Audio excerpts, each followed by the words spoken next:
After dealing with a variety of issues at the second level of the defense in 2018, it seemed likely the Cleveland Browns were going to add a starting linebacker in free agency or through a trade. The Browns were reportedly pursuing free agent linebacker C.J. Mosley, but the linebacker ended up signing a deal with the New York Jets. But after Mosley, the Browns were not connected to any other free agent linebacker. Browns general manager John Dorsey did make a move at the linebacker position in free agency, signing Adarius Taylor to a 2-year, $5 million deal. However, Taylor is more of a depth and special teams player instead of him being expected to be a starter on the defense. More from Dog Pound Daily. Despite several talented linebackers being available in free agency this offseason, Cleveland decided to mostly stand pat at the position. Instead of adding a starting linebacker, the Browns decided to focus on the defensive line, trading for Olivier Vernon and signing Sheldon Richardson. It gives a sense that Dorsey and defensive coordinator Steve Wilks are confident in what their current group of linebackers can do for the defense. The current group of Browns linebackers consists of Taylor, Christian Kirksey, Joe Schaubert, Jannard Avery, Ray Armstrong, and Dewan Hines. Although he struggled with missed tackles last season, Schaubert remains one of the most underrated players in the NFL. He emerged as one of the best coverage linebackers in the league and was a leader for Cleveland's defense.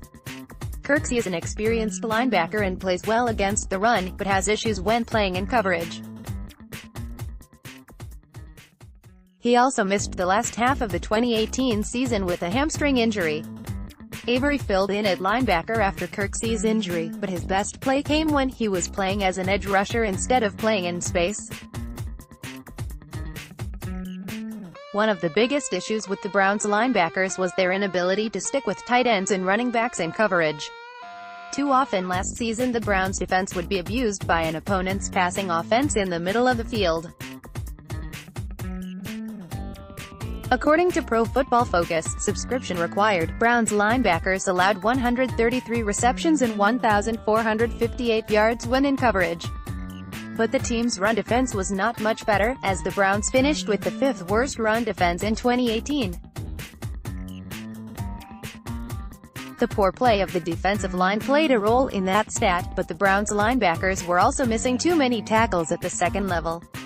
Browns linebackers missed 65 tackles in 2018, according to Pro Football Focus. Because of these issues, it is why the Browns adding a starting linebacker this offseason would have made a lot of sense. But unless they make a move in the second wave of free agency, it seems like the Browns believe they have a good enough group of linebackers for the 2019 season. The Browns may be targeting a couple of different linebackers with their first picks in the 2019 NFL Draft. However, the linebacker position is one of the weaker groups in the upcoming draft class, so the Browns will have to be confident the players they are potentially targeting will be available when they are selecting.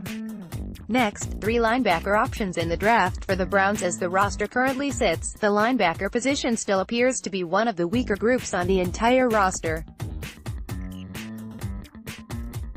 Unless Dorsey has some late moves up his sleeve, then the Browns must be more confident in their linebacker core than everybody else. For more grades, advanced statistics, and more at Pro Football Focus, subscribe at OPFF's Edge or Elite subscriptions at ProFootballFocus.com.